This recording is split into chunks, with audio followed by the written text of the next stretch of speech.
hablando del poder también, ¿no? El poder.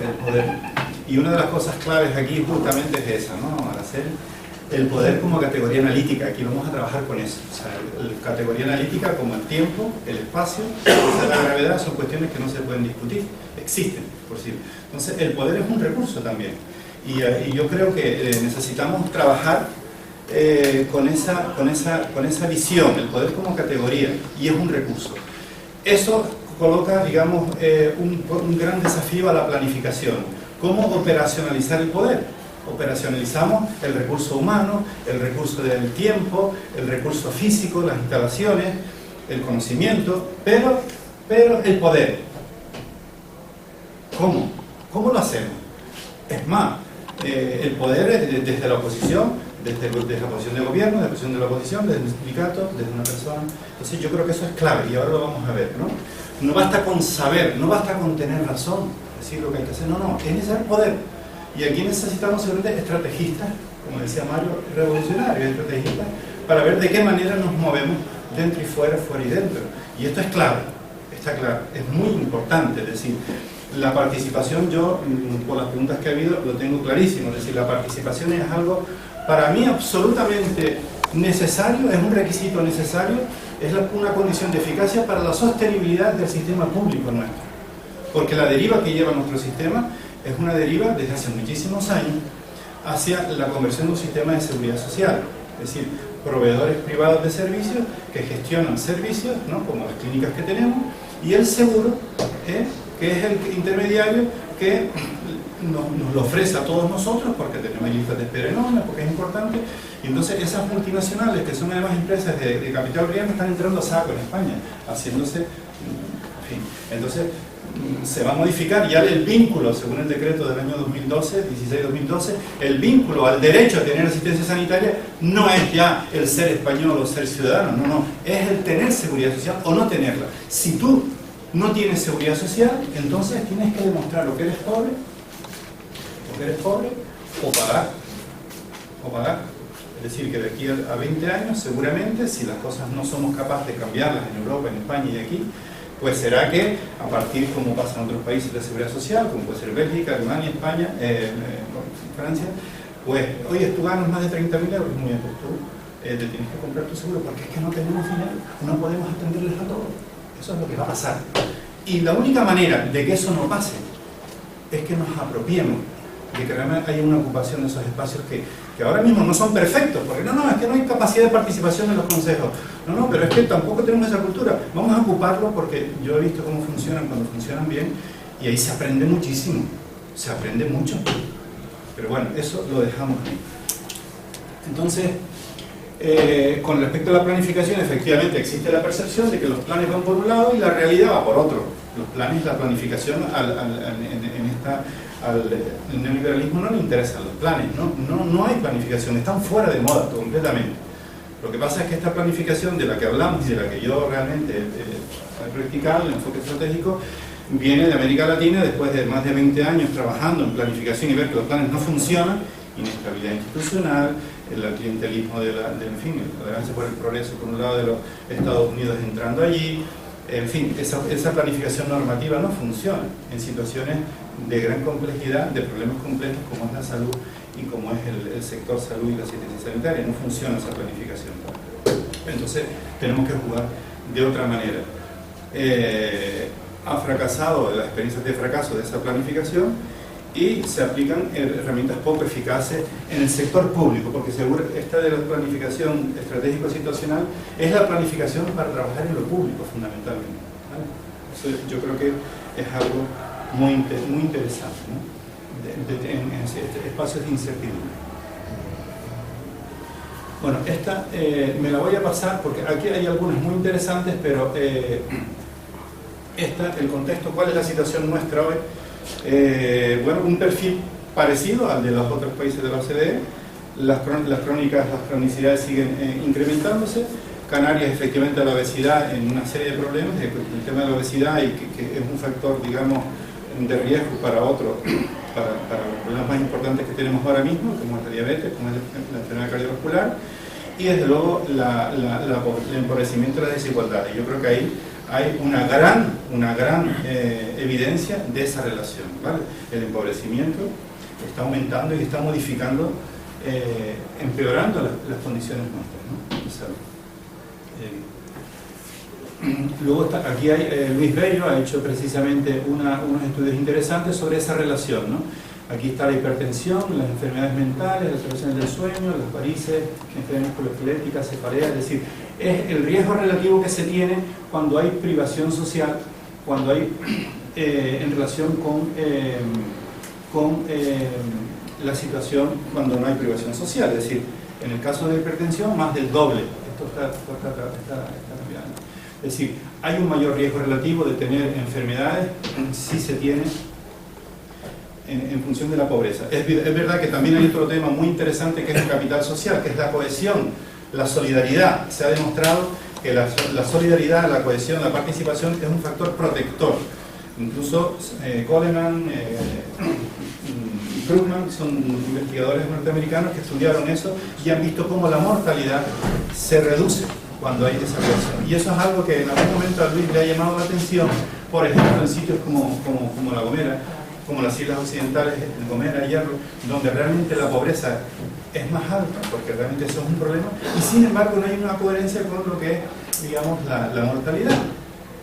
Es decir, que no se da esa relación como se debería de dar. Entonces, bueno, pues ahí la conjetura que hay es que realmente es el capital social lo que está influyendo en la protección de esa ciudadanía. Intentamos colocar esa variable del capital social en la encuesta de salud del 2015, pero no nos dejaron. Nos mandaron, no, se haga un estudio específico y tal, porque es relación clase social con... No. Es decir, esa ideología sanitaria social no está instalada en las personas que dirigen, ¿no? E incluso diría que en la izquierda hay una ideología sanitaria, una ideología social de clase dominada, pero no una ideología sanitaria social, una ideología sanitaria que es muy biologicista. Mucho se pide contra la privatización, pero es un discurso que no es coherente con lo que plantea la visión biopsicosocial, ¿no? Y una visión desde la perspectiva social, cómo pensamos los problemas de salud, cómo pensamos las respuestas de salud. Aquí hay 2 o 3 que me parecen interesantes, esto hasta el 2011, en el plan de salud actual hay indicadores muy interesantes. Lo que pasa es que me llamó la atención que en el decreto no sacaron los datos, las cifras, sacaron en blanco todas, pero han hecho un buen trabajo, la verdad, han hecho un buen trabajo, separando por sexo en muchos casos y también comparando Canarias y España en 2 momentos, en el 2006 y en el 2011, los últimos datos 2013. Es muy interesante esa información, pero no la publicaron. Ya se lo dije yo, y bueno, ¿y qué pasó? Porque la idea es que eso esté por isla. Nunca ha habido planes insulares de salud. Entonces la idea es que tengamos información isla a isla. Es decir, el que haya una frase, si leen el plan, léanse nada más que el epígrafe 7, el 7 del plan de salud. Está publicado ya. Porque es la más política de todas. Pues el decir que el plan insular de salud, que tenemos que tener planes insulares de salud, que lo dice la ley 17 veces, salió por mi cabezonería. Porque claro, yo cuando los jefes dicen, no, esto no, que planes insulares, ya tenemos bastante, claro, yo razono, hago informe y me enfrento a ellos, al final no tienen palabras y al final por silencio administrativo, eso se aprobó por silencio administrativo en la época de coalición al final. Y al principio sobre todo. No es fácil, es decir, cómo uno maniobra dentro en este tipo de cosas.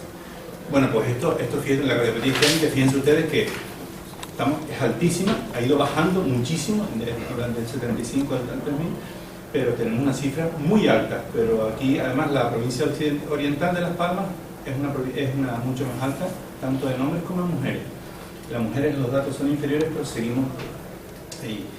Próstata y mama, fíjense, mama a la izquierda, pues como estamos viendo que hay un cambio en la evolución en la provincia de Santa Cruz de Tenerife. Es como que de repente a partir del 2005 se estabiliza y sube la línea roja de mama, esa línea roja es Santa Cruz de Tenerife.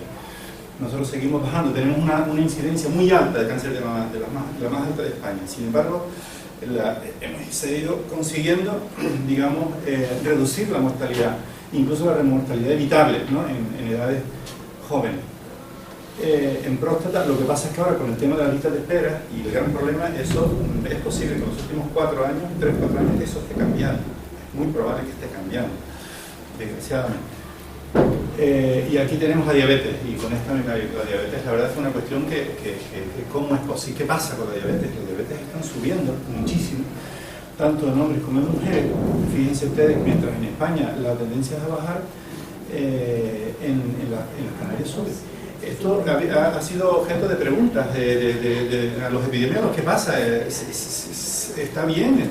Nosotros estamos muy mentalizados y estamos realmente diagnosticando más, porque lo colocamos como causa básica de la diabetes porque tenemos más sensibilidad, ¿o qué? Parece que no, pero realmente los endocrinos no se lo creen.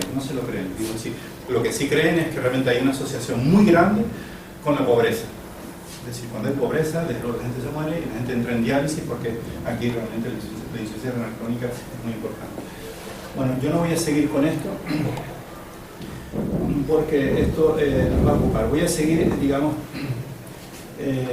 tenemos muchos datos, y yo creo que es muy interesante que el plano lo puedan mirar con ese punto de vista, sobre lo que hablamos de la efectividad del sistema. Es decir, entonces hemos dividido, en el plan tenemos varias categorías que me parece súper interesante, que clasifican los indicadores en función de las condiciones de salud generales, las ambientales, que se han mejorado bastante, los indicadores del tema ambiental, el tema de la eficiencia del sistema, los recursos, comparando siempre con España. Eso, la idea es comparar por islas también, vamos a ver si se atreven a hacer eso por islas. La eficiencia del sistema, la efectividad. ¿Cómo medimos la efectividad, por ejemplo? Bueno, pues aquí, por ejemplo, estamos viendo el tema de los problemas que son prevenibles, ¿no? Vacunas. El sarampión, la tuberculosis. Oye, pues si lo miramos, estamos mejor en tuberculosis que el resto de España. En sarampión estamos ligeramente mejor. La legionela, que es algo típico de los hoteles, de los sistemas de aire acondicionado, pues estamos relativamente mejor que la media. Es decir, indicadores que miden la efectividad, en qué cosas podemos estar fallando y cuáles no. Tenemos, por ejemplo, reingresos, ¿no? Reingresos, eso es muy importante. Si viene alguien que ingresa y vuelve a reingresar por lo mismo, por ejemplo, post-infarto, pues mira, tenemos realmente, fíjense ustedes que es la segunda, tenemos un indicador relativamente bueno. Si tenemos muchísimos infartos, pero somos un experto, cuando entra, los curamos más que en España, que en el resto de España. Pues eso está pasando. Hombre, había que ver por islas cómo está la cosa, porque ahora también hay un código nuevo que van a instalar, que ya se está haciendo, pero bueno. Y efectivamente la posibilidad de hacer un cateterismo en una isla menor no está. La posibilidad de tratar un hito en 10 minutos, pues a veces por lo que está haciendo el humo, a veces tampoco se puede. Post-asma, por ejemplo, o psiquiátricos, ¿no? Estos son datos del 2009. Habría que ver qué está pasando ahora. El tema de seguridad, úlceras por presión, por ejemplo, llama la atención aquí que nosotros tenemos menos úlceras por presión que en España, o sea que realmente cuando estás en la cama parece que lo tenemos mejor. Sin embargo, en el tema de las infecciones hospitalarias estamos peor, ¿vale? Entonces, bueno, quiero decir que yo creo que es una manera nueva de la satisfacción. Estamos muy mal, menos cuando ingresas a la gente. La ingresas bien, pero fuera, mal. También tenemos datos de indicadores del PIB per cápita, y lo que hemos visto es que realmente nuestro PIB está siempre por debajo. Pero cuando hablamos del PIB sanitario, no. El PIB sanitario per cápita realmente se está haciendo un esfuerzo, tenemos un PIB más bajo, ¿no? Que somos más pobres. Pero sin embargo, en los sanitarios se está haciendo un sobreesfuerzo mayor que la media. Es decir, el gobierno de Canarias parece que no, pero está poniendo dinero a pesar del déficit que hay. Cuando mejor se estuvo en el 2009, y a partir de ahí ha ido bajando. Aquí no tengo sino hasta el 2012. Realmente esto ha ido bajando muchísimo, ¿no? Estamos en 1000 incluso en financiación per cápita. Bueno, pues yo quería llegar aquí. Esto que les he dicho tiene que ver básicamente con esos indicadores, cómo los estamos organizando. Hay más variables, ¿vale? Entonces, decir, bueno, la reforma sanitaria. ¿Qué es la reforma sanitaria? El cambio. Cuando miramos el sistema sanitario, hay una investigadora que es Sonia Fleury, amiga que ha estado aquí varias veces, brasileña, experta, digamos, en una socióloga que trabaja en estos temas, una eminencia allí en Brasil, inventó el tema de la reforma sanitaria, teoriza sobre la reforma sanitaria, es la primera que empieza a escribir sobre la teoría de la reforma sanitaria, porque la reforma sanitaria en general se habla como la reforma del sistema sanitario, no es el sistema sanitario solo, no es solo la organización ni los decretos, es algo más. Entonces ella dice, hay dos ejes claves que tienen en todas partes, es decir, que es la centralización, descentralización, ese eje, y público-privado, ¿vale? Es decir, hay sistemas más centralizados y sistemas más descentralizados. El nuestro, en el Estado español, en el año, cuando se producen las transferencias sanitarias, se decide la descentralización. Hubo una pelea, incluso sectores del Partido Socialista, que es lo que estaba en el gobierno, sí, descentralizar hacia el ayuntamiento, al municipio, o descentralizar hacia la región, ¿no? Hay muchos países que tienen la descentralización hacia el municipio, incluyendo Brasil, por ejemplo, países escandinavos. Incluso en algún momento algún político economista de Coalición Canaria, de la gente del CDS, decía de por qué no descentralizamos la primaria a los cabildos, por ejemplo, a la isla, la primaria. Bueno, es un tema complejo, es muy complejo. Pero realmente lo que se ha sucedido en Canarias es que se descentraliza la región. La ley del 94 habla de una desconcentración hacia las islas a través de órganos colegiados de dirección, que son los consejos de dirección, donde están los cabildos el cabildo y los ayuntamientos, una paridad prácticamente, es decir, la relación de vocales de la comunidad autónoma, el Servicio de Salud, con la suma de ayuntamientos y cabildos son un vocal más aquí. Hay un secretario y un presidente, un vocal más, es decir, que es un órgano que tiene capacidad de decisión sobre los conciertos, por ejemplo, sobre la aprobación del anteproyecto del presupuesto. No han funcionado, nunca. Coño, y yo tengo precisamente un artículo que no he publicado todavía, que digo, coño, vamos a ocupar esos espacios, vengan, ahora que hay correlaciones de fuerzas interesantes ahí, vamos a ocupar esos espacios de colegiados de dirección. Y yo, desde luego, sería partidario en su día de integrar el Consejo de Salud, es decir, que no solamente esté la corporación local, sino que también pueda estar que esté la ciudadanía representada, ¿no? Bueno, pues, descentralización. Entonces, se produjo una recentralización en Canarias. No se llegó a llegar hacia... Se le tiene miedo. Incluso Román dijo, ¿qué dice? Que le voy a dejar yo a los directores de área, que son los jefes de la representantes de la consejera en la isla, le voy a dejar todo el poder del manejo del presupuesto. El presupuesto de Canarias es pues, de 2.600 millones, son casi 7 millones de euros al día lo que consume el Servicio de Salud. 7 millones de euros diarios. Ni de coña, que mandan un juez, mandan al encargado tal, de director de área, con el presupuesto ni de hablar. Y entonces el decreto 32 lo que hace es que coge a los gerentes, por los que tiene que coger diciendo no. Yo manejo el presupuesto, son los gerentes de los hospitales los que van a llevar el presupuesto, no lo que dice la ley. Entonces ese decreto incumple la ley. Y ha habido rebeliones a veces de directores de área, que yo he participado a veces en estas reuniones. Pero no, ¿qué eso qué es? Joder, que nos ponen de florero, no sé qué. Pero es así, tiene su desde luego tiene razón. Si no hay una profesionalización y si no hay una gran capacidad de gobernanza y que funcionen los órganos, puede ser un disparate. Ya hay clientelismo, eso sería desde luego un disparate. Pero bueno, es debatible. Y luego público-privado, ¿vale? Público-privado. Yo pongo la flecha hacia donde tira el plan, donde tira realmente el plan. Entonces, efectivamente, eso es un debate que se ha aparecido aquí. ¿Cuánto de público, cuánto de privado? ¿Qué dice nuestra ley? Nuestra ley dice que la concertada es complementaria. Pero ¿qué es lo que está pasando? Efectivamente, que hay una infrautilización de nuestros recursos, sin duda. Y se desperdicia además lo que hay.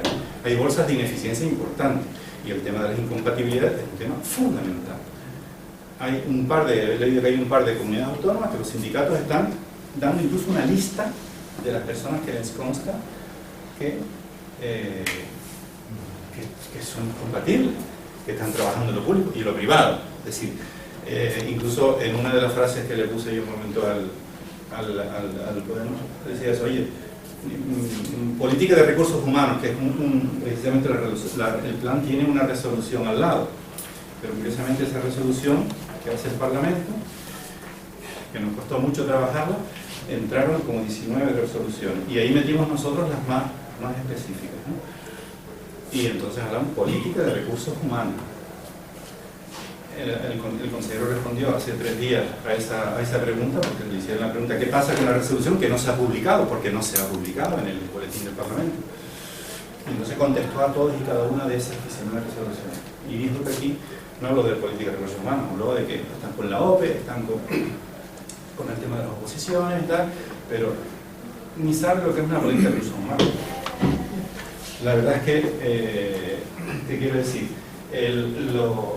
Aquí el balance efectivamente se está usando mucho, aquí se ha abusado de la concertación, porque no se está sacando partido a nuestros recursos. ¿Y eso por qué? Hombre, yo tengo una teoría, y Marichu, que ha trabajado dentro, pues lo habrá vivido incluso, ¿no? El tema es que el sistema, ¿qué es el sistema? El sistema, el aparato interior del Estado, ese sistema que tiene vida propia, digo yo siempre, ¿no? Tiene vida propia, ese sistema ha ido retrocediendo, digamos, en aquel modelo del año 86, de la época en que el Partido Socialista copió, entre comillas, su reforma, ¿no?, de los países escandinavos y de Reino Unido, justo en el momento, en el año 86, cuando ya estaba la Thatcher y ya estaba, digamos, el retroceso brutal. Es decir, los cogió con la ley cambiado, pero se hizo. La ley apareció así en un ladito del periódico, sin pena ni gloria, anunciado que se había aprobado esa ley. Es decir, que ya de entrada esa ley nació en ese punto. Y ha habido intentos, ¿no?, de avanzar y en ese retroceso. Entonces se ha ido dejando así. Yo creo que no ha habido una verdadera intención, ni ha habido profesionalización de ese campo público-privado. Entonces yo creo que el ajuste estructural en el que estamos metidos en estos momentos lo tiene clarísimo. Las políticas de ajuste, que es la hipoteca que ha firmado el gobierno y que además ha puesto en el artículo 35 de la Constitución, dice: usted pague la deuda, pero no solo es la deuda, es que no puedes crecer en el sector público. Ahora mismo lo habrán leído en el gobierno: tiene dinero porque estamos teniendo dinero, pero no puedes dedicar a capítulo 1, ni en educación, ni en sanidad, ni en guardería. Entonces, ¿qué hicieron los brasileños con ese problema? Porque tuvieron el mismo problema. Los brasileños estaban creciendo y tenían mucho dinero. ¿Qué hicieron? Pues crearon una fundación, pero con control social. Entonces tú tienes centros de salud, tienes funcionarios y tienes laborales de la fundación. Se creó una gran polémica en la izquierda y en los sindicatos estaban en contra, pero han podido crecer, pudieron crecer así, porque ellos hicieron eso. La manera, digamos, de transar para conseguir seguir creciendo en su sistema público, que siempre fue muy dependiente de la privada. Ahí también hay, como en Portugal, muchas ONG municipales, casas de misericordia que tienen. Entonces, esos consejos son claves para estar orientados, ¿no? Para estar orientados. Y claro, la coherencia con lo que hacemos, que es el postulado de coherencia, pues es muy importante. Es decir, ¿cómo gestionamos, ¿no?, ahora mismo el tema de la gestión clínica? La gestión clínica, ahora lo hablaremos. Otro eje clave son estos dos, ¿no? Es decir, más atención hospitalaria o más atención primaria, ¿no? Más gestión gerencial o más gestión en salud, y estratégica y participativa. Es decir, esos son ejes muy importantes. El presupuesto que hay en los hospitales sigue consumiendo muchísimo, y ahí el desafío es brutal, porque la maquinaria del hospital, a menos que lo tengas muy claro y tiremos hacia la atención primaria y a la salud pública, es muy complicado. Lo dice el plan de salud, y yo creo que hay voluntad dentro del sistema de ir hacia la primaria. Se le da mucha capacidad a la primaria para tener gente preparada, para tener mucha más capacidad de acceder a los medios diagnósticos, a hacer consultas muy resolutivas, los médicos consultores, pero falta gente preparada también para entender eso y para pelear, ¿vale? Entonces, la gestión gerencial y el gerencialismo es lo que hay: adecuación presupuestaria. Es decir, el ingreso tiene que ser igual gasto. Eso nunca ha pasado, nunca. En sanidad eso no ha pasado nunca. Y bueno, los que estamos aquí, Lolo, tú también lo sabes, ¿no? Los ingresos, desde la época del INSALUD, ¿no?, llegabas al final y siempre hacía falta más dinero, y se ponía. los que hemos trabajado como médicos generales, médicos de cabecera, cuando estábamos en la época, ¿te acuerdas? Ya terminabas tu receta, la tonca de receta, gastabas todo, 2 horas, más receta y más receta, no había ningún problema. ¿Y quién gestionaba eso? 1 o 2 personas aquí en el 23, no había ningún problema. Jefes de servicio, aparatos y tal, ningún problema. Era la lógica de la acumulación capitalista. Bueno, tú trabajaste en laboratorio, a lo mejor. No, yo lo que quería plantear era con respecto, creo que ya pasaste un poco, pero bueno, como lo he vivido dentro a nivel hospitalario, indudablemente lo que acabas de decir es importante. Se le está dando muchísima importancia desde ese año a la primaria, que me parece fundamental, ¿no? Me parece fundamental lo que dijo Araceli, cuando la salud y la enfermedad, lo sanitario, por lo menos el grupo nuestro, que sabemos claramente qué es la salud y qué es la enfermedad, pero sí quería poner de manifiesto de nuevo lo público y lo privado, porque yo estaba dedicada también a la sanidad privada y el hospital planteó: usted se quiere dedicar, ¿qué es lo que no logro entender? A ver si alguien de aquí dentro me lo sabe explicar. ¿Usted quiere seguir en la pública o quiere seguir en la privada? Por la ley. Y entonces una cantidad inmensa de facultativos y de gente preparada nos apuntamos a la pública, sí, y nos aplicaron la ley de incompatibilidad. ¿Qué pasó? Que nos daban el complemento de exclusividad. Que ese complemento pues era 100 y pico euros, no llegaba, no recuerdo bien, ¿no? Entonces lo que no logro entender, ¿cómo es posible que eso no se haya llevado a cabo? No se ha llevado a cabo. O sea, nos apuntamos en la lista de la exclusividad, pero los que están en exclusividad continúan en la privada. Eso es lo que no se logra entender.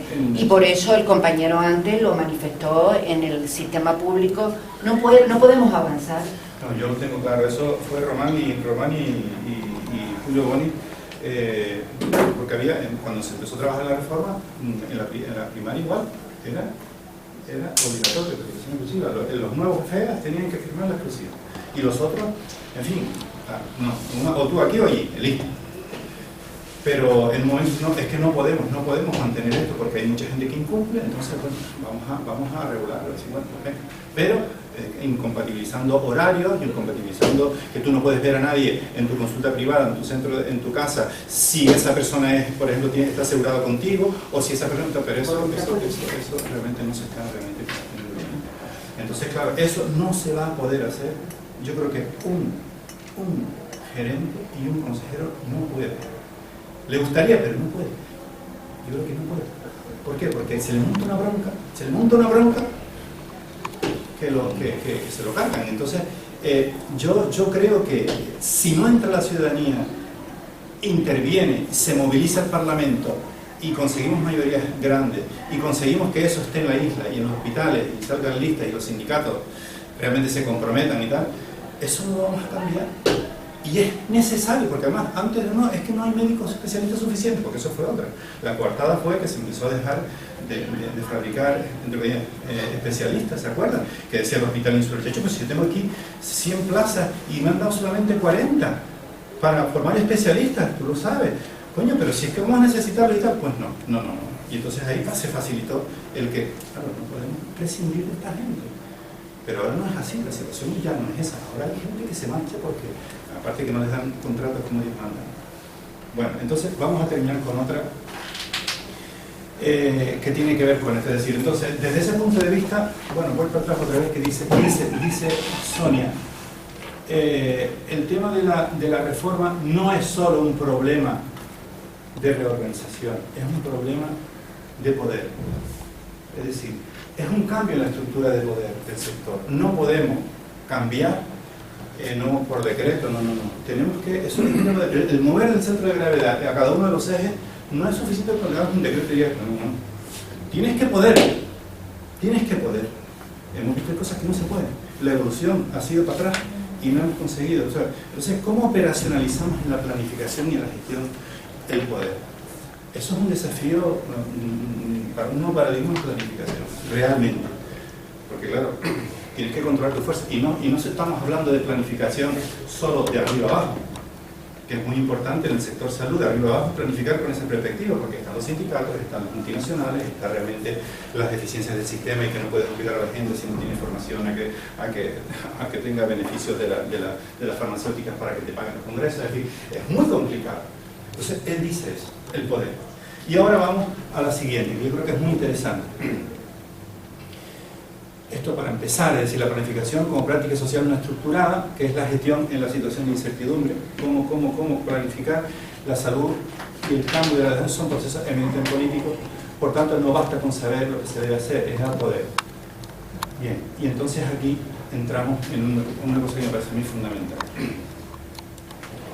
Mario Testa dice, hay 3 niveles de determinación de la salud y enfermedad, y que yo creo que lo podemos aplicar a todos, 3 niveles. El primer nivel es el nivel biológico, es decir, cada uno de nosotros tiene una determinada predisposición, ¿no? Hay gente que tiene alergia, tiene predisposición a tener algún tipo de enfermedad, ¿no? Que es, digamos, lo que hace que se manifieste de una manera o de otra y que alguna enfermedad se pueda manifestar o no. Las características tuyas, individuales. En eso, la maestra aquí es Araceli, desde luego. Y la etiología, es decir, los factores etiológicos, pueden ser las radiaciones, puede ser la alimentación, pueden ser los contaminantes, pueden ser las bacterias, los microbios, pueden ser, en fin, el agente etiológico. Entonces, ese es el nivel biológico, ¿vale? En su día hubo un gran debate, ¿quién produce las enfermedades transmisibles? Las diarreas, o los bichos, las bacterias. Y eso generó todo un desarrollo de las vacunas, de la prevención, pero dejó fuera un discurso que era de bicho, que decía, no, el problema es que la gente se cansa, la gente vive mal en condiciones, está mal alimentada. Eso es un debate que no vamos a entrar. Pero decía, eso es lo más importante. Tenía razón, seguro, mucha más razón. La segundo nivel es lo que rodea lo anterior, ¿no? Y aquí tenemos muchos factores, ¿no? Uy, esto está... ¿En serio?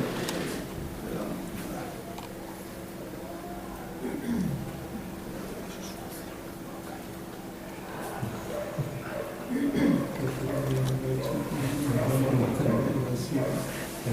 Bueno, factores medioambientales.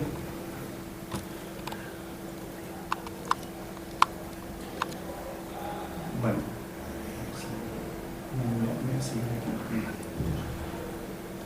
es decir, tenemos que el nivel ecológico tiene que ver todos esos factores, esos determinantes medioambientales, sociales, estilos de vida, cohesión social, empoderamiento que hablábamos antes, y determinantes globales, ¿no? El ajuste estructural, el comercio internacional, la regulación de las transacciones de propiedad intelectual, muy en guerra. Estos son determinantes que se han ido ampliando. Vicente Navarro tiene mucho que ver con estos temas de los determinantes globales, la demostración justamente de la relación que existe entre estos factores, el ajuste estructural que empobrece a la gente y empobrece a los países, ¿no? El comercio internacional, en fin. Lo que dice Mario y termino es que aquí todo lo social, fíjense, aquí están los servicios de salud, las estructuras políticas administrativas, la fiscalidad y la renta. Dice, todos estos factores sabemos que están influyendo en la salud y la enfermedad, pero él dice, no es suficiente con saber qué es, hace falta poder. Él dice entonces él se inventa algo y le pone un nombre un poco pomposo porque si no, no hacen caso. Dice, nivel de determinación sociohistórica del proceso de la enfermedad. Entonces él dice, la estructura de poder en el sector, ¿no? Él lo identifica como cuatro elementos, ¿no? El elemento técnico, que es el acceso a la información, el tipo de información, el marco teórico. Los economistas de la escuela de Frankfurt o la escuela de Chicago, en fin, la visión de la gestión de los gerentes que dirigen o que no dirigen, ¿no? La información que nos dan que recibidos, el acceso. Nosotros no tenemos acceso a la bibliografía, a lo mejor china o india, o a la rusa, o a la latinoamericana, pero sí hay 3, 4, 5 de gran impacto que a veces no te dejan publicar algunas cosas. Es decir, el marco teórico que nos maneja las facultades muestra, bueno, lo que sabemos, es decir, ¿cuál es ese marco teórico y esa técnica? El poder político, y él se refiere a dos, el poder de la capacidad de legislar y el poder de la capacidad de movilización, los dos. Es decir, es muy importante poder legislar, hacer leyes, decretos, órdenes, pero la capacidad de movilización es clarísima. Eso lo he vivido yo. En el 2001, una huelga salvaje de la atención primaria, por más recursos, por más recursos. Y Adán Martín tuvo que meter 1.700 millones de pesetas, en aquella época era un montón, sí, era antes, pero... Y después, en el 2004, hubo otro también, ahí estaba también Antonio Cabrera, el director del servicio, y fueron los especialistas, los que querían más dinero. Bueno, pues se cargaron, esa movida se cargó a ese director del servicio, que fue Antonio Cabrera, que fue, yo creo que un buen director del servicio de salud. Es decir, la capacidad de movilización, y eso lo estamos viviendo hoy, es muy importante. ¿Cómo nos manejamos ahí? Porque un consejo de salud, un órgano colegiado solo, no puede. En vecindario hemos tenido el centro del consejo de salud y ellos decidieron montar una coordinadora fuera para movilizarse, presionar. Es decir, fue una cosa muy interesante lo que hicieron ahí. Y lo que está pasando hoy, lo estamos viendo, el poder político, el poder económico administrativo, y él dice que eso tiene que ver con la circulación del dinero, del capital. Lo podemos ver a nivel macro, sistema de seguridad social, de impuestos, ¿no? Dónde viene, a dónde va, pero en nivel micro y meso, es decir, ¿quién decide? ¿Quién decide en un momento determinado dónde voy a poner yo este dinero? Un gerente tiene margen. El director del servicio tiene margen. El director de recursos económicos depende, porque hay veces que manda más otro, no manda siempre el mismo. El director de recursos económicos a veces es un mandado, otro es un tío fuerte, y quien manda es la secretaria general, o no sé. Entonces, entender ese por dentro, eso es muy interesante y muy importante.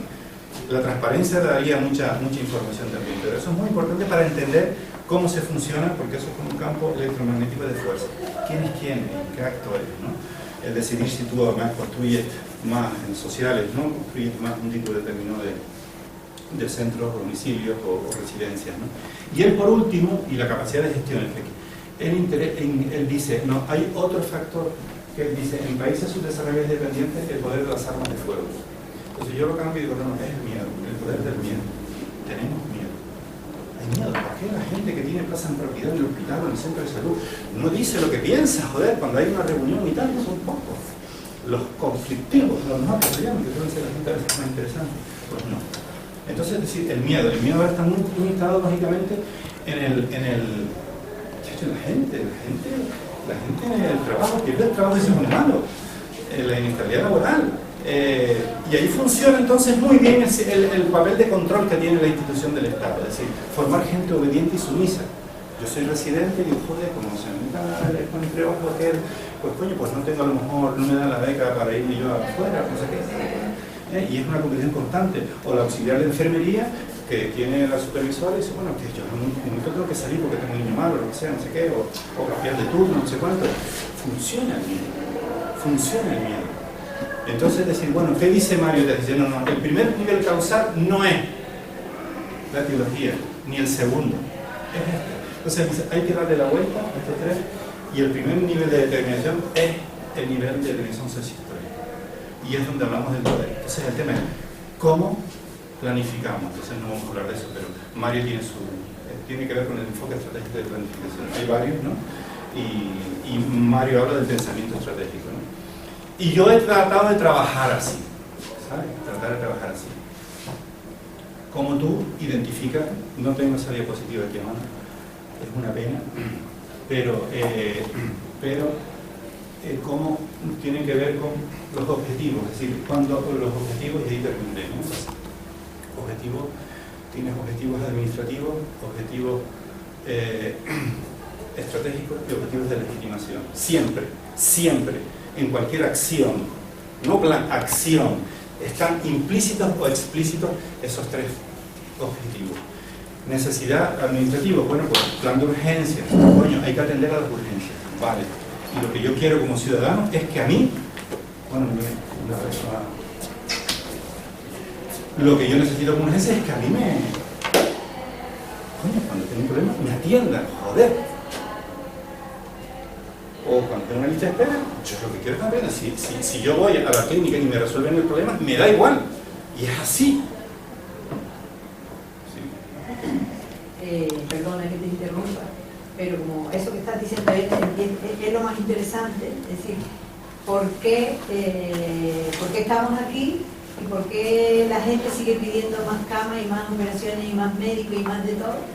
Y bueno, nuestra experiencia es que esa estructura que acaba de decir José, que lo de Mario Testa es interesantísimo, porque el nivel biológico, nivel 1, es donde están los médicos de cabecera que no se plantean todo esto que son los determinantes de salud. En los hospitales se quedan en el nivel 1 también, operaciones, no sé qué, no sé qué, no sé cuánto. Los especialistas de zona y se quedan en el nivel 1, usted tiene diabetes, usted tiene hipertensión, tómese esto. El pueblo tiene el nivel 1, queremos más hospitales, queremos más camas, queremos más médicos, o sea, no nos hemos movido del nivel 1 ni los partidos, ni los sindicatos, ni las facultades de medicina, ni el pueblo sencillo, ni siquiera los profesionales de todo tipo. Nos hemos quedado en el nivel 1. El plan de salud contempla todos esos niveles, por eso es complejo y por eso es tan importante conocerlo a nivel de partido, porque la gente que es más consciente de izquierda se mueve en el nivel 1 también. Ese es el problema grave. Y entonces es ahí donde tenemos que hacer los cambios, es decir, que toda la gente que participa en charlas de salud le tenemos que poner en que usted salga de ese nivel. Todo el mundo además quiere más consultas, más rápidas, más radiografía, más electrocardiograma, más mamografía, nivel 1, todo es el nivel 1. Es un pozo sin fondo, porque ahí le metemos 10.000, 100.000 millones diarios y no da. Porque eso en realidad es el resultado de todo lo demás, es decir, la salud individual es que en el nivel 1, digamos, cómo vivimos cada uno nuestra salud, nuestras enfermedades, en realidad depende de todo aquello que es invisible, lo que está alrededor. Aterriza en mí porque soy el instrumento vital, soy la que estoy viva, una por una, pero en el uno por una está todo. Y ese es el gran misterio. Si no sabemos descodificar nuestro estilo de vida, nuestro proceso de salud o enfermedad, que tiene que ver con todo eso, si no lo descodificamos, nunca la izquierda podrá realmente luchar por la salud. Ni partidos, ni sindicatos, ni profesionales de la salud, porque ni los catedráticos de la Facultad de Medicina saben esto. Están en el nivel 1, por eso es tan grave la situación. No será un problema cultural. En su contexto, no solo en cuanto a la salud, en el medio ambiente, la prevención, la creencia que tiene que ser un antibiótico y no una curación natural. Todo eso es la cultura de un pueblo. Eso es una parte, pero por ejemplo, sabemos que las mamografías producen cáncer. Ya se sabe, se ha hecho un metaanálisis hace muchos años para atrás de la cantidad de años que se está haciendo mamografía, y ya sabemos que es un factor de riesgo de cáncer de mama, la misma mamografía. Y ya se dice, mira, la mamografía cada 3 o 4 años. Pero ¿quién es el político que dice eso? Se echa el pueblo encima. Por la concepción que tiene la gente. Solo un punto quería decir. Por eso te decía que quería saber cómo íbamos, ¿no? Eso al principio.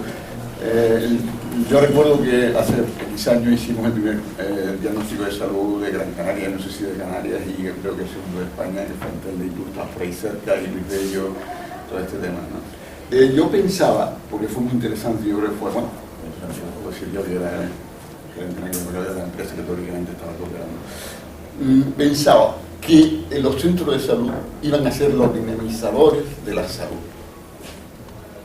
Eso era la visión que yo tenía, porque estaba un tiempo fuera, y lo sé, hace un par de años, que eso era el gran cambio social y de la sanidad pública canaria. No ha sido así, en mi opinión, muy ajena, porque no tengo, como sabes, ningún tipo de experiencia en ese aspecto, es que, como siempre, lo más cercano a los ciudadanos es lo que produce la participación, quizás por la experiencia tuya inmensa que tienes, podría decir algo, porque se desperdicia lo más cercano al ciudadano, que son los centros de salud. No lo sé. En fin, era una manera un poco de lo que decía Araceli, de cambiar el proceso, ¿no? Claro, es que ahí yo quiero ver cuánto tiempo más tenemos, porque voy a hacer un recorrido ahora por... Una hora con temático, ¿no? Sí, bueno. Es que con el tema este del postulado de coherencia, de Mario Tejo, coherencia es la condición de eficacia del plan, ¿no? Y yo creo que esto nos va a servir para entender algunas cosas y resolver algunas preguntas. Es decir, los objetivos tienen que ser, determinan la organización y el método. Objetivos administrativos de vacunar, por ejemplo, ¿no? O de las listas de espera. Listas de espera. Pues yo tengo que reducir los tiempos y las listas de espera. Yo puedo utilizar la privada o puedo utilizar la pública, ¿vale? Eso tendría que ver con lo estratégico. Lo mismo que vacunar en un país africano. Yo puedo vacunar con el ejército, puedo vacunar con las ONGs de cristianas o ONGs de las que sean, o puedo vacunar con el sistema público. Entonces yo puedo conseguir vacunar y puedo conseguir, digamos, controlar el sarampión o controlar esa enfermedad. Pero claro, estratégicamente yo desplazo, lo estratégico tiene que ver con el poder, digamos, el centro de poder hacia donde yo quiera, y la legislación es lo que tiene. Yo, cuando hago algo desde el gobierno, yo necesito ganar base social de apoyo, yo necesito hacer marketing para poder ganar las elecciones, y eso es legítimo, y siempre está, siempre, de alguna manera o de otra, y yo con la comunicación mucho más, y eso es legítimo además, ¿no? El problema está en que muchas veces esto es lo más importante, la legitimación. Tú haces las cosas, mucha parafernalia, mucho rol, pero al final no hay nada, o hay muy poco. Entonces, claro, en el caso de las listas de espera, por ejemplo, ¿no? Claro, está así. Por un lado, estamos hablando de cómo resolverlo. Y se le está diciendo en las conferencias de salud, que fue un fenómeno que no puedo hablar mucho, pero participaron como 90 grupos, 92 grupos, 1.100 personas, de 1.400 que hicieron el curso de Radio ECA sobre el plan de salud y el de planificación, con todas las 45 líneas de actuación y de colaboración, y terminaron esos grupitos, hicieron sus aportaciones, de decir, bueno, las prioridades que tenemos en 5 grandes problemas: en salud pública, en calidad de vida, atención sanitaria, atención sociosanitaria y salud mental, y problemas de salud enfermedad. ¿Qué les preocupa? Vale. Y luego dijeron, ¿qué podemos hacer para enfrentar aquí, en mi zona básica de Tamaraceite, o en Hermigua, o en Frontera? ¿Qué podemos hacer para eso? Y dijeron lo que podían hacer. Salieron 1.400 aportaciones. Entonces yo con la tesis lo que hice fue priorizar esas aportaciones con la capacidad potencial de impacto de cada una de esas en listas de espera. Y hay cosas preciosas. Ustedes ven Lanzarote, o ven el Negrín, o ven, porque organizamos grupos en todos los hospitales también. Y comparamos la situación. Eso lo pueden buscar en Google, Conferencias Insulares de Salud, y van a la que quieran, Conferencias Insulares. Y entonces pues vimos la gente lo que dice. ¿Qué puedes hacer? Porque la palabra clave es ¿qué puedes hacer? No qué se debe hacer, no, ¿qué puedes hacer? Incluso le decimos otra pregunta: ¿qué puedes dejar de hacer para hacer? Porque está claro que hay muchas cosas que hacemos que no sirven, que no tienen, digamos, una repercusión, impacto, nada.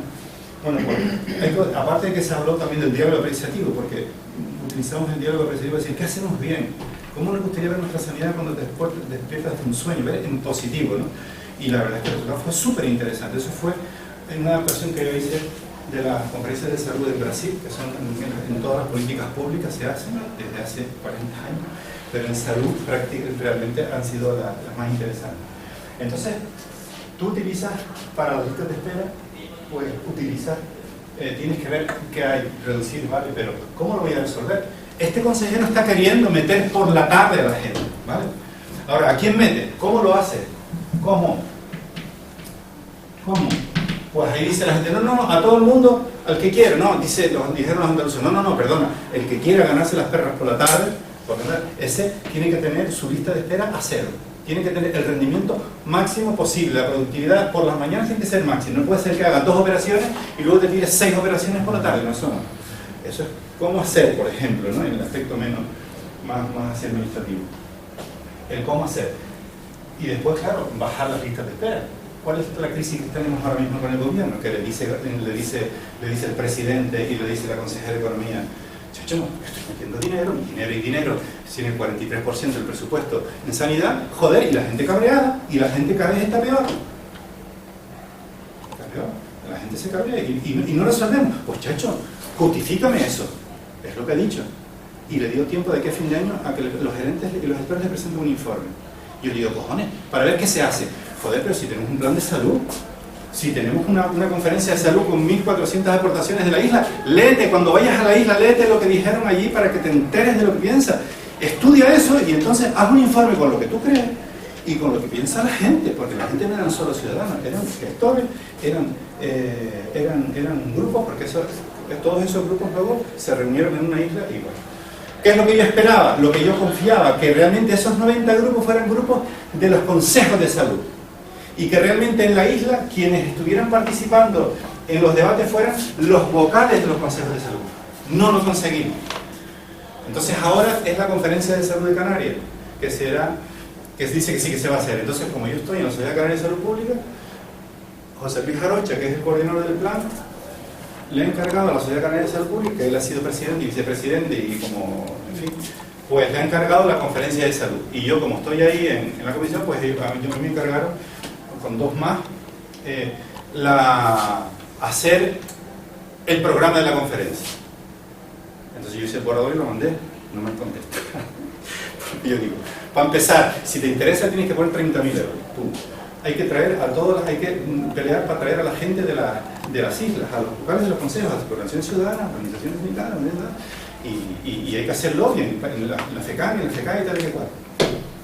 Bueno, pues para intentar conseguir que esa conferencia de Canarias, pues seguir colocando en la agenda la participación y los consejos. Entonces dijo el consejero, en algún momento dijo, lo escuché, bueno, esto del plan está bien porque estamos dando caña con el tema del plan y todo esto. Es muy importante, los consejos se han reunido, ya no sé qué, pero es importante que se haga que también se impliquen los ayuntamientos, los cabildos. Pero ¿qué pasa? Pues surge otra operación, una operación que se llama, hemos dado lista de espera, Red de Municipios Saludables. Muy interesante. Red de Municipios Saludables. Eso fue un invento del PSOE, que viene de la OMS, de John Ashton. Y entonces, ¿qué dice? Pues vamos a trabajar desde los ayuntamientos en la promoción de la salud. Muy interesante. Y entonces, ¿qué pasa? Pues que este instituto se reúne con los ayuntamientos. Yo le digo, joder, reúnete con los representantes de los ayuntamientos. Estamos haciéndolo, José Joaquín, perdona que te... No, se están reuniendo con los ayuntamientos, pero no con los vocales de los consejos. Bueno, en concreto... No, es que esto es... Lo hablé contigo, ¿te acuerdas? Sí. Bueno, pues Sergio Millares... Pero Sergio no está en la... No, hablo desde participación ciudadana. Sí, eso está bien. Eso es un movimiento que tú estás haciendo. Exacto, lo Y hablé que tenemos contigo. que ir haciendo, trabajar fuera para decir no. Sí. Y yo tengo la lista ya de la gente que son los vocales de los consejos, porque ni el cabildo, ¿sabes? ¿Quiénes son los vocales? Para intentar hacerlo, y hay también una especie de federación de cargos públicos de izquierda, ¿no? Que hay gente del PSOE, gente del Cambión, gente de Nueva Canarias, de todo. Entonces, claro, a ver si conseguimos hacer lobby. ¿Para qué? Para intentar venderles la moto y decir, chacho, vamos a ocupar esos espacios. Vamos a ocupar esos espacios que son muy importantes, porque nunca ha estado en la agenda política eso, ni le ha interesado a la administración sanitaria, ni a ellos. Desde que le quitaron los cabildos, le quitaron las facturas de beneficencia y las facturas de... Eso de sanidad, no es mío. Entonces, claro, cambiar, y los sindicatos tampoco. Se mueve entre el escepticismo y quizás la ilusión mía. El escepticismo es muy grande y con cierta razón. Entonces, como les decía, se está moviendo la red, pero en el año 2000 hubo otra red, se crea la Red Canaria de Municipios Saludables. Incluso hay un borrador de contrato y más de 70 municipios lo firmaron. Está muy interesante porque es muy concretito. Pero eso ya lo hizo Coalición Canaria en aquella época. Pero no lo mira. Entonces, este está trabajando de manera incoherente con la propuesta de fortalecer la gobernanza democrática. Claro, la representatividad de esos consejos es grande. No es muy grande. Pues si son representativos los vocales de los consejos, los vocales de los ayuntamientos, bueno. Pero, ¿y los vocales de los vecinos? Porque en un centro como el de Ginamar, por ejemplo, puede haber 24 representantes, de los cuales 12 son proveedores y 12 son usuarios. Proveedores, Servicio Canario, Ayuntamiento, la oficina de farmacia, el boticario está por el lado, un poco incoherente eso, pero es así. Pero desde ese punto de vista, la idea es que ellos se vayan implicando y pilotemos, pero no lo podemos hacer en todas, pero vamos a pilotar estas cosas, el plan, que es una cosa concreta. Y urgencias, el plan de urgencias, otra cosa parecida, plan de urgencias Canarias. Se hace un plan y se le somete a la consideración de la gente. Entonces, pues a mí me llama, oye, ¿quieres participar? Y yo como catedrático de la universidad hago un informe sobre el plan de urgencia. ¿Y qué vemos? Que eso es, ellos le llaman una pata distinta del sistema canario de salud, del sistema, no del servicio. Hecho por médicos especialistas en urgencia, es como el SUC, ¿no? Que es algo que se compra, ahí es una empresa pública de derecho privado, ahí no puede haber gente que sea del Servicio Canario de Salud ni nada, gente pública, y bueno, y hay que pagarlo todos los años. Bueno, ¿cuál es la idea? La idea es que avancemos hacia la integración del sistema, ¿no? Integrar especializada primaria con mucha más fuerza la primaria. Hablábamos de que el CAE, el centro de los centros de especialidad, los ambulatorios de especialidades, lo dirija y lo gestione atención primaria. Y que aquel centro pueda llegar a ser un centro donde esté la máxima resolutividad fuera del hospital de las urgencias, donde hay la pediatría, donde hay laboratorio, hay radiología, y que hay como 4 o 5 en la isla de Gran Canaria. Pero que sean gestionados por la primaria. Y además, que la base de la urgencia sean los propios equipos de atención primaria.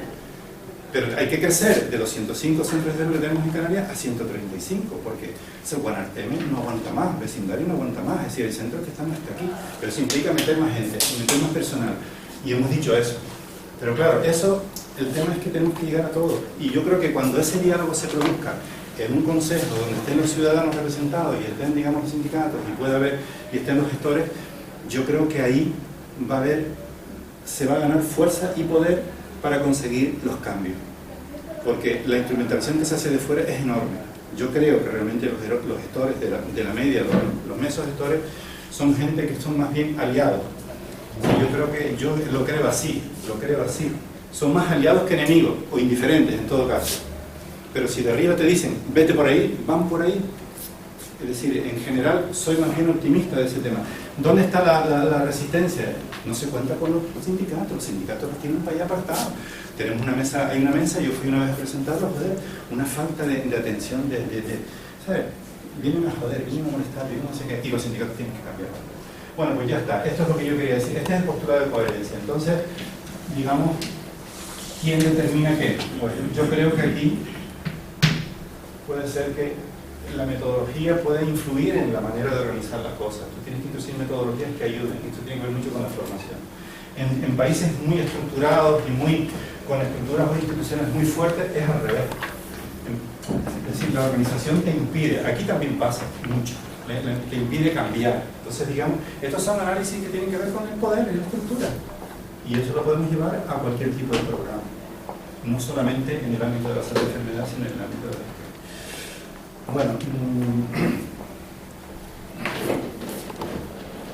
yo digamos que este plan, no me voy a parar, pero tiene 3 grandes ámbitos de intervención: influir sobre los determinantes de la salud, que son todos los factores que hemos hablado, la integración del sistema, primaria especializada y salud mental y salud pública integrada, impulsar la gestión del conocimiento y de la información, donde hablamos además del sistema de información georreferenciado, sistema de información con aquella estructura, que esté descentralizado a las islas, por clases, por género y por territorio. Y también hay una línea de actuación muy buena sobre la comunicación social en salud. ¿Quién va a interpretar eso? Es el tema, ¿no? Y el ámbito de colaboración son 4 áreas, ¿no? Los sociosanitarios, las corporaciones locales, la educación y otras entidades. Corporaciones locales en el ámbito sociosanitario, eso está en la onda, ¿no? Es muy, muy importante. La salud mental depende mucho de los ayuntamientos y de los cabildos. Pero yo no veo que se esté avanzando de verdad desde dentro. Es muy pobre.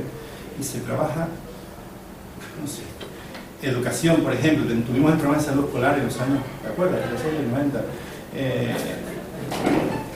Fui director general de salud pública durante un año y medio, porque no llegué al segundo año, estaba en el SOE, pero vi que había muchas incoherencias y podría haber aguantado un año más y entonces hubiera tenido un nivel de un salario y una pensión mejor, seguramente. No podía, porque había mucho puenteo y tal con el SOE. Y entonces allí montamos el programa de salud escolar, que es que el equipo de atención primaria, eso lo hice después en Tamaraceite, cuando me echaron, ¿no? De la gerencia, me fui a Tamaraceite a dirigir aquello, que es un centro bastante complicado.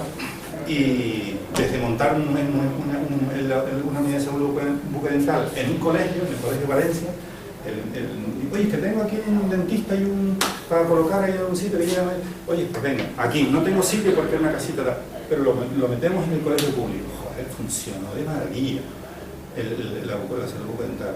Eso se empezó a crear y luego se separó, y Conexión lo que hizo fue pues llegar a acuerdo con los dentistas que están padecando. Entonces, bueno, son las privadas las que hacen eso. Se paró mucho, muchísimas intervenciones como esa. Bueno, pues allí, en tomar aceite, sí, eran cada barrio, en muchos barrios tenía un médico y un enfermero. Ese médico y enfermero eran los responsables de la atención de los referentes de aquel colegio. Porque no solamente era la vacuna, era el análisis de el tema preventivo, sino además estar allí y ver necesidad. Oye, mira, este chiquillo que tiene un problema de su oído, estoy preocupado con esto, bueno, vete, mándalo yo. O sea, un contacto muy directo. El tema del comedor escolar, el tema de la seguridad en el transporte, todos esos temas. Joder, se fue al carajo. Eso era un súper estratégico. Aguantó un montón, aguantó 5 o 6 años.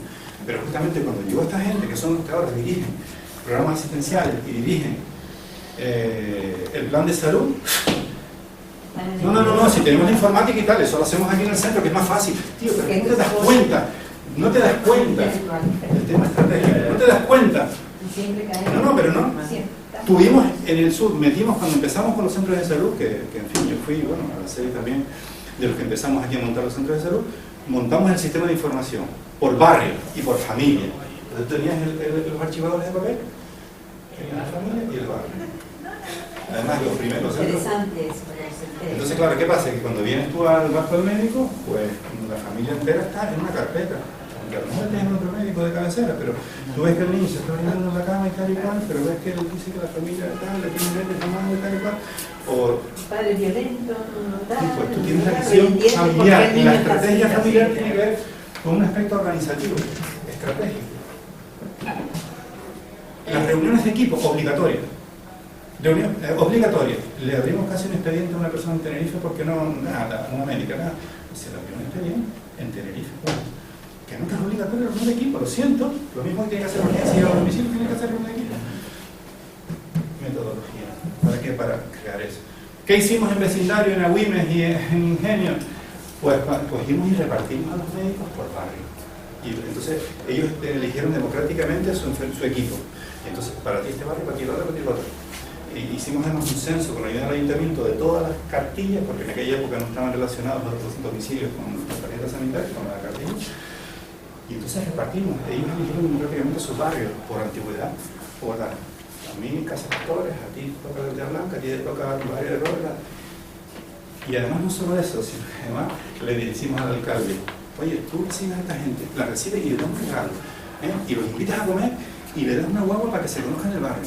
Reuniones con los sindicatos, reuniones en los centros de empresas, en los almacenes empaquetados, no sé qué, tal cual.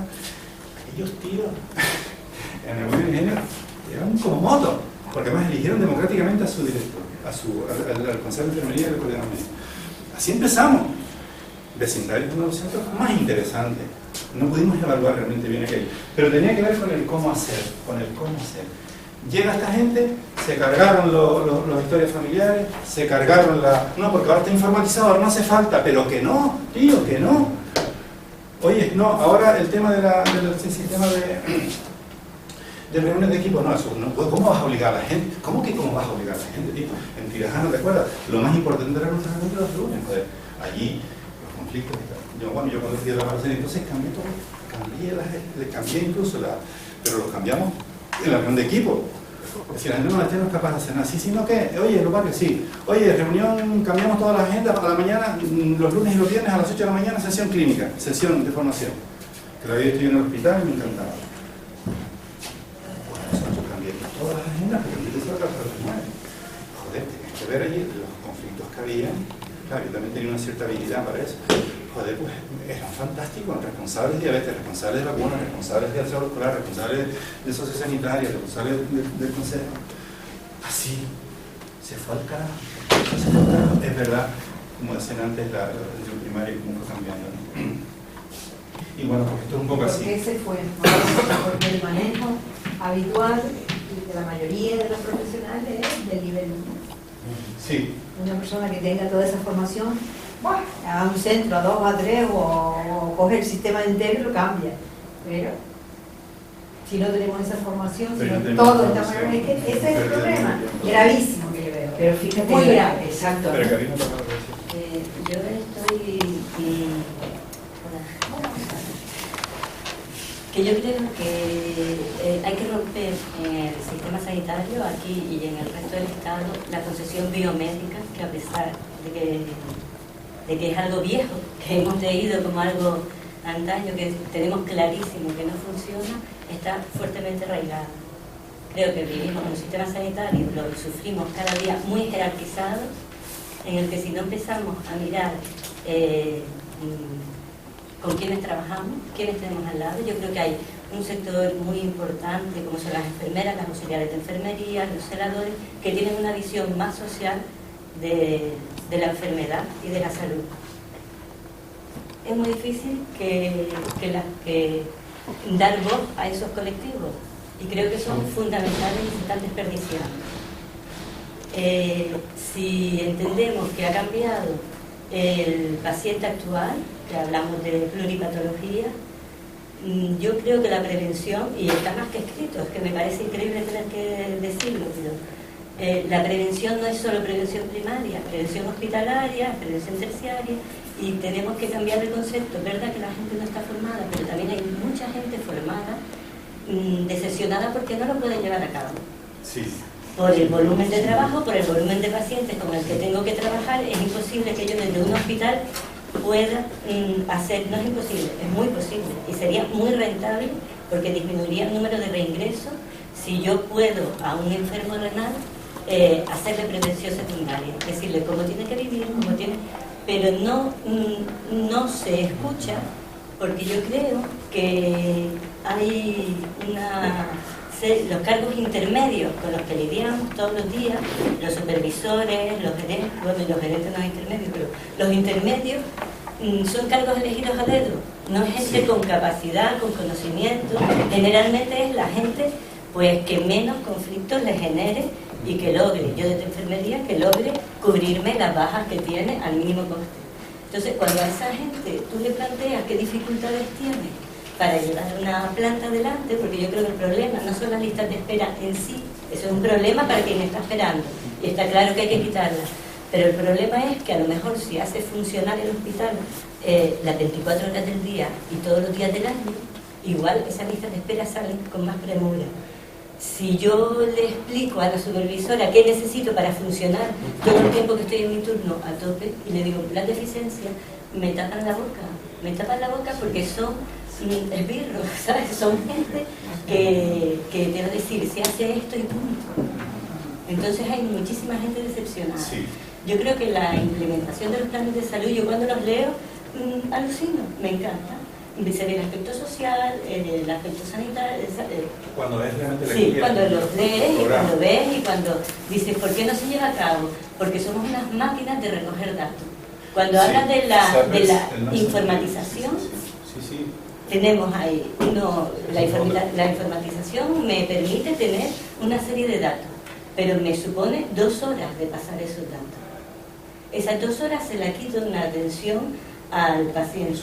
Pero eso le sirve porque lo que quieren son los indicadores y no es real lo que se ve con lo que se hace. No es real. Y tú se lo explicas y le dices, ¿para qué quiero un plan de continuidad de cuidados en enfermería? Eso lo tengo que hacer a todos. Si luego no conozco algo, no sé qué es lo que pasa cuando el paciente va a su casa, no me puedo contactar con primario.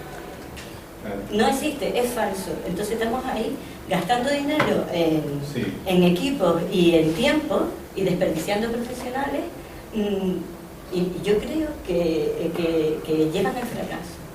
Después otra situación que me parece que sí está lo de la incompatibilidad. La incompatibilidad, es verdad, va a ser muy difícil quitársela a los médicos, pero no hay una enfermera que se atreva a hacer 2 trabajos, porque se les denuncia y somos las únicas que no cobramos la exclusividad, pero la hacemos. Sí. Yo creo que hay unas puertas giratorias también, que también son bastante importantes. Yo, el consejero, de sanidad me parece, vamos, le aplaudo si logra cambiar los contratos con la concertada. Vamos a ver, ¿por qué sale más barato una cirugía en una concertada? Quizás porque no tenga que tener 4 enfermeras en una planta. Quizás porque se tiene que gastar mucho menos dinero en la... O vamos a exigirles calidad a las concertadas, no lo sé. Eso, ese futuro yo lo veo sin duda. Tiene que haber ideas muy claras arriba y tiene que haber fortalecer, digamos, el control social de lo público para poder avanzar en esa dirección, si no va a ser muy difícil. Mira, ahora te escucho, sí, y lo que sí quería también es hacer un recorrido por las preguntas que hicieron para intentar ver lo que se me quedó atrás. Bueno, yo incluso vuelvo a una parte que... Vale. Yo soy profesor de la universidad, entonces comparo situaciones de sanidad en donde no tengo demasiado conocimiento, como antes admití, con situaciones de educación en donde sí tengo conocimiento, un poquito más de conocimiento, sobre todo en educación universitaria. Aparte de, por ejemplo, a mí me interesó mucho la última parte, ¿no? Lo del cómo, y el ejemplo que además nombraste, pero no desarrollaste, de Andalucía, que me imagino que en Andalucía estará funcionando. Sí, el tema de la... No entiendo por qué eso no se hace. Es que no lo entiendo. Por ejemplo, en la universidad, es verdad que hace 15, 20 años faltaban medios, había que invertir más, perfecto, muy bien. Pero también es verdad que hay una parte, que reparto con mi primera pregunta, de falta de eficacia en la productividad. Es decir, oye, ¿por qué voy a hacer yo artículos en revistas indexadas, libros, hacer la tesis como profesor universitario si total me pagan lo mismo? Y de al lado, que es mi compañero de despacho y a mi compañera de despacho, también se están rascando la barriga y le pagan lo mismo. Entonces, no había incentivo. Nosotros con la homologación, no digo que sea la panacea, pero con la homologación se logró los complementos retributivos. Es decir, oye, yo a tu compañero o tu compañera de despacho le pago más si me escribe libros en editoriales de impacto, ¿verdad? Y eso fue un revulsivo, porque dice, coño, joder, que envidia, que es un incompetente le están pagando más que a mí. Y eso yo lo traslado a la sanidad y digo, es que no entiendo cómo los diferentes gobiernos de Canarias no aplican medidas por lo menos parecidas, porque me imagino que tampoco les gustará, a pesar de todo, del apoyo que dan a la privada, a la concertada, en fin, no les gustará que le laven la cara diciéndole, oye, tengo más dinero dedicado y sin embargo la productividad, la eficacia es peor. Yo creo que ahí, aquí tenemos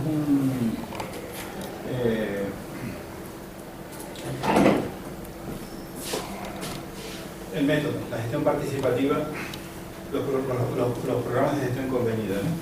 Y los consejos. Esto es clave, es decir, el contrato programa que firma el director del servicio con cada gerente, que es el que maneja el presupuesto. Gerente está en los dos grandes complejos hospitalarios, está la gerencia de atención primaria, aquí hay esos tres gerentes, ¿no? Y un cuarto que es el director del área. El director del área, que es en teoría es el representante del consejero, tiene unos servicios. La salud pública depende de él, ¿vale? Los funcionarios que son veterinarios y farmacéuticos, que por cierto ahí hay unas movidas para crear la agencia y privatizar eso, porque si nos vamos a quedar sin inspectores en poco tiempo. Entonces por ahí hay una movida que o somos conscientes de eso o y por otro lado está esa dirección diaria que es el que gestiona el presupuesto de la concertada, ¿vale? Es muy importante quien se mueva ahí, porque ya ha salido gente que manejan sus amigos y sus historias, pero ellos manejan todo eso. Entonces, el contrato programa te obliga a cumplir unos objetivos. Es el programa de gestión convenida, ¿vale? Y ahí hay una productividad. Bueno, ahí yo creo que Pepe entiende de eso y tendrá su propia posición, porque ahí ha habido hay problemas también ha habido problemas de los sindicatos que se niegan, digamos, a avanzar en esa dirección. Se niegan a avanzar en la productividad variable. La productividad variable es decir, hay una parte de tu sueldo que tiene que estar vinculado a conseguir objetivos. Entonces, te digo cómo está y ahora Pepe, hablamos de ese tema, porque tú entiendes más que yo de eso, por lo menos desde lo que es la vida, ¿no? de tu organización y el sindicato. Entonces, ¿qué significa eso? ¿Cómo está formulado el contrato de programa? Porque lo que hemos hecho con este plan de salud, que es una gran crítica, es el plan tiene ficha financiera, dice, es verdad. No tiene ficha financiera. ¿Por qué? Porque no había dinero. Porque los planes siempre son acciones nuevas, para contratar más gente, para hacer cosas nuevas. No, esto no. Desde que haya dinero, porque aparece la crisis, entonces se tiene que meter dinero, ¿vale? Entre comillas, yo tenía 250.000 euros en la cuenta corriente del plan de salud y yo no veía prácticamente nada. Eso era para contratar a una enchufada que del PP, por eso estaba en la televisión todos los días allí, o al otro que es el gabinete de prensa, no sé qué, ¿no? O cuando había que hacer algo, un fondo de saco para... Pero coño, para la conferencia de salud yo decía, dame dinero. Me dicen, no, ¿cómo que no hay? Hablo con la jefa de servicio, porque ahí te mueves así, coño, hay 33.000 euros quedan. ¿Me puedes dar dinero? No, lo tenemos para otro tipo de cosas. Y me dice María Reyes, no me dieron ni un duro, pero hicimos todas las conferencias con los gerentes, con directores de área, porque la ilusión de la gente era de cojones. Todos los gerentes y todos los hospitales pusieron, vamos, mucha ilusión. Entonces, lo que te iba a decir, el contrato programa te dice, el PGC te dice, estos son los objetivos. Primero, adecuación presupuestaria, ingreso igual al gasto. Si tú te pasas €1 en el gasto, no cobras nada. Y a partir de ahí empezamos a hablar. Entonces, ¿qué le piden? Pues bueno, pues se decide, bueno, pues tiene que estar además adecuado al plan de salud. Normalmente no está adecuado al plan de salud, ni de coña, nada. Pero en este caso hemos puesto que tienes que trabajar eso. Claro, invitamos en sesiones que hemos tenido a las que llevan, a las personas profesionales que llevan el contrato programa, cada que ahora es bienal. Coño, son muy difíciles, tal y cual, porque claro, son gente que a veces tienen una visión de eso el plan de salud, eso son cosas de José Joaquín, esos son rollos ahí que aquí lo que hace falta es... Entonces, claro, se meten cosas, ahora interesa la retinografía, pues retinografía. Ahora se necesita, pues, qué sé yo, pues tienes que meter de tarde, no sé qué, vale. Cosas que tienen que ver fundamentalmente con eficiencia, pero no con el resultado. Entonces, claro, le decían al presidente y al gobierno, chacho, con el tema de la productividad, cuando aparecen dinerales, ¿no? Que bueno, que es dinero, es dinero. ¿Qué pasa? ¿Cómo es que resulta que tenemos un listas de espera, joder, en esos hospitales? Y ustedes tienen, ¿cuánto era de dinero? Pues 14.000 euros a lo mejor, al año. Coño, claro, aquello era cargarse a la incentivos. Yo dije, mira, no, yo creo que el incentivo es importante, porque hay que decidir cómo se hace. Cuando empezamos nosotros con los incentivos en atención primaria, cuando empezamos, que vino de Madrid aquello, teníamos que un celador, el más que ganó incentivos de toda la provincia fue un celador de guía, que ganó 230.000 pesetas, y el médico que estaba ganando ganó 10.000. ¿Por qué? Porque no vinculamos realmente el incentivo a su nivel, sino que lo vinculamos, porque dice ya el nivel está está ya metido en el salario. No, porque el tipo le van a sacar de las clínicas y va a pedir aquello, no sé qué, el que tenía la maletita con las herramientas para arreglar un día, ¿verdad? Pues ese tipo se ganó 300.000 pesetas. Pero, ¿qué hizo el sindicato? Se lo cargaron. Porque no está el objetivo. Entonces, claro, ¿qué es lo que estamos haciendo con este plan? Mantener eso, pero vinculado a resultados también. Entonces, claro, como está la ley de deducción presupuestaria, pues ahí hay otra dificultad. Pero esto no está metido todavía aquí, poco a poco hemos ido trabajando, ¿no? Pero con este papa frita que tenemos ahí, pues es una persona que puede ser estupendo. Con el plan de salud, mucho peleón que está metiéndose ahora con las ciudades saludables, y el carajo, y con la calidad. Y coño, que tú no tienes que meterte con la calidad, joder. Hay gente que está con la calidad, búscalo, pero tú no tienes que estar aquí, creando normas. La gestión clínica que va a salir ahora y que puede ser un arma de doble filo, porque puede ser avanzar hacia la privatización o todo lo contrario, depende de cómo se haga.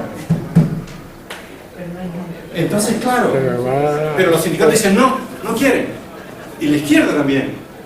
Coño, vamos a ver, porque es que tenemos que dar más autonomía de gestión, la cogestión que se llama. Que tú vayas a tu servicio con tu proyecto, es el tuyo, y tienes un jefe que no tiene por qué ser el jefe de servicio, puede ser un enfermero, quien sea, que tienes un proyecto y estás innovando y tal, y te pones, y tú eres el que decide si tienes que justificar, oye, yo quiero aquí ahora mismo un psicólogo, que no sé qué y tal, que tengas esa posibilidad. No, porque eso es clientelismo y tal. Joder, ven para el carajo. ¿Tú qué tienes que decir? No, es el problema sindical también de fondo. que es la muestra de donde hemos llegado. El clientelismo ha sido la base del sindicalismo y esa es la crisis en la que estamos. De hecho, las movilizaciones no existen, no han existido. Han muerto los sindicatos en sanidad. Yo creo que es más claro que en otros sectores, porque están dependientes absolutamente del clientelismo. Por ejemplo, se ocupan más de dar materiales para las oposiciones y preocuparse de cuándo son los exámenes, de preparar a la gente para las oposiciones, que una labor sindical. Pero esa es la dinámica en que se ha ido produciendo a lo largo de los años, que hoy es un gueto encerrado que no se puede hacer nada. Tú me señalas como sindicalista, pero yo dimití. No, yo sé que harto terminé este año. Yo este año no participé en el tema porque es una cerrazón absoluta. Y son imprescindibles. Esa es la paradoja. Ese es el nivel de organización, es un nivel global que tenemos de falta de conciencia general, como trabajadores por un lado, pero también como ciudadanía. Sí. Y el problema del sindicato es mantenerse en su cuota de poder, y para eso es darle al afiliado todo lo que quiere, cuando muchas veces tiene que llevar la voz cantante y decir, no, necesitamos otras políticas, no el control, mi sueldo absoluto y todo es la posición del trabajador. Sobre todo los sindicatos de clase, los sindicatos que no... Exacto, pero es que ya han entrado. Corporativos por delante. David, tú, parte de la pregunta tuya primera se contestó, es decir, hay una insuficiencia financiera, pero viste que el tema de la gestión es muy importante, muy importante. Yo no sé si erraré. Yo soy diplomado en trabajo social. En su momento me interesé en varios epidemiólogos, Michael Marmot, que acuñó el síndrome de Marmot, y Wilkinson y Pickett, que tienen un libro que se llama La infelicidad colectiva, que hacen como un indicador sanitario y llegan a la conclusión que las sociedades más desiguales tienen peores indicadores de salud y también de problemas sociales. Entonces, mi pregunta es, si en los planes de salud se observa, es decir, desde la sanidad se tiene la imagen que el resto de pilares del estado del bienestar son fundamentales para mejorar la salud de la población. Y pongo un ejemplo. Si no tenemos sistemas de protección como servicios sociales, prestaciones básicas que disminuyan la desigualdad o mejores condiciones en el empleo, en la prevención, lo que va a ocurrir es que vamos a tener más enfermedades. Y si tenemos más enfermedades, la sanidad es un sistema que va a necesitar más recursos financieros. Sin duda. Verás, el proyecto del 2010 eran 2 tomos, uno diagnóstico y otro de tratamiento. Aquellos gráficos de las tendencias forman parte del primer bloque, del primer tomo aquel. Y el segundo tomo era todas las estrategias, pero desarrolladas con introducción, con toda la bibliografía, de la evidencia que había, etcétera, etcétera, ¿no? Pero eso lo hicimos porque el primero era 30 folios, 40, 30 no, pero 40, que justamente lo hicimos con Rafa Bengoa, que luego terminó aquí, se fue en el 2009, lo nombró el consejero del País Vasco, se fue al País Vasco, es un fuera de serie, es un experto en sistemas de salud, está en la OMS y tal. Y ahí puso en marcha todo esto, que muchas de las cosas que están aquí en el plan, él quizás no enfatizaba el tema de la participación ni el tema de la salud pública, pero ni el tema de los consejos, ¿no? Como que es un poco la idea de la territorialización de la acción intersectorial de la salud en todas las políticas, no solo ahí arriba para los impuestos, sino aquí debajo, en lo local, el tema de las máquinas de gaseosa y el tema del fumar y el tema de las rentas del colesterol y que tú contratas a monitores para los colegios o que tú tienes residencias que no sé qué, es decir, ese local. Y eso por eso es el rol de los consejos en que yo insisto tanto, órganos de gestión, ¿no? En el territorio. Entonces, en ese sentido, el plan sí tiene indicadores, pero tiene que saber utilizar, tiene ámbitos de colaboración, hacer contratos con los ayuntamientos para el tema de educación, para el tema incluso hay una que propuso justamente la Ayuntamiento de Laguna, muy interesante, en línea de colaboración, que tiene que ver, por ejemplo, con el 3-3, ¿no? dice, potenciar los esfuerzos en la acción interinstitucional e intersectorial dedicados a atender, proteger y promover la salud de las personas y los colectivos más vulnerables, desfavorecidos y en situación de exclusión social de la comunidad, generando estrategias de prevención y atención sanitaria, particularmente en colaboración con los equipos de atención primaria de salud y con los servicios de salud pública, comunidad social de las corporaciones locales y de la comunidad autónoma, junto a las organizaciones sociales con implicación en dichos ámbitos. Norma de aplicación directa, esta es la 3.3, la regulación. Está clarísimo. Es decir, cuando tú ves que coño que hay un hombre que de repente es un indigente que está ahí en la puerta, que está malo y que ni siquiera el centro de salud sabe, eso es tuyo. Se está rompiendo con lo que es la estructura básica de salud, que es otra de las amenazas, que ahí la defendemos a muerte. La estructura básica de salud es un invento revolucionario de nuestra reforma sanitaria, es que tenemos un territorio con una población, ¿vale? Un edificio, centro de salud, un equipo multiprofesional, el equipo de atención primaria, y un órgano de participación del Consejo de Salud.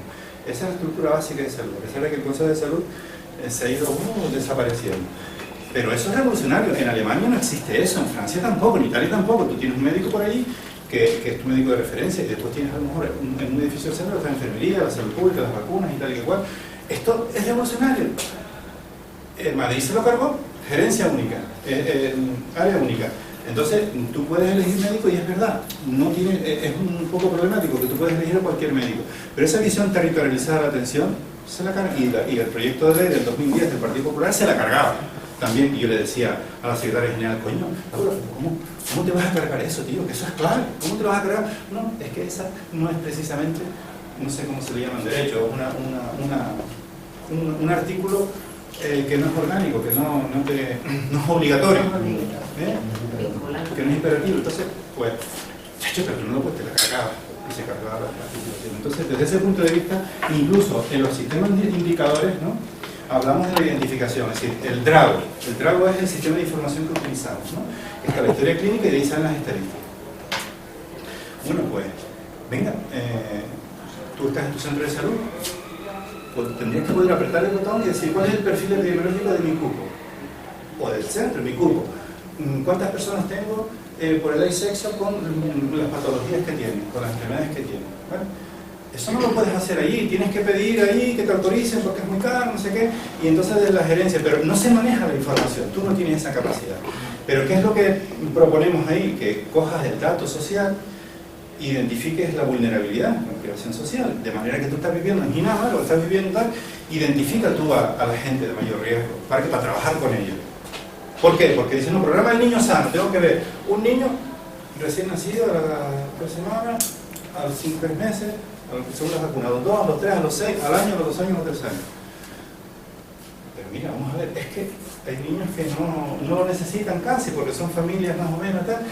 Busca a la gente, vete a buscarlo, identifica las bolsas, porque tienes el bloque aquel de Ginama, porque son bloques a lo mejor, o ahí en Tamaraceite, no sé dónde, y vamos a trabajar y vamos a hacer los grupos allí, vamos a concentrar el escaso tiempo que tenemos y que vamos a tener, porque el problema va a ser gordo. No se están sustituyendo las plantillas, joder. Y esa es la consigna que va a meter Rajoy ahora mismo con la Unión Europea, que tiene que meter 5.000 millones más. Entonces tenemos que pensar que tenemos que hacer esas cosas.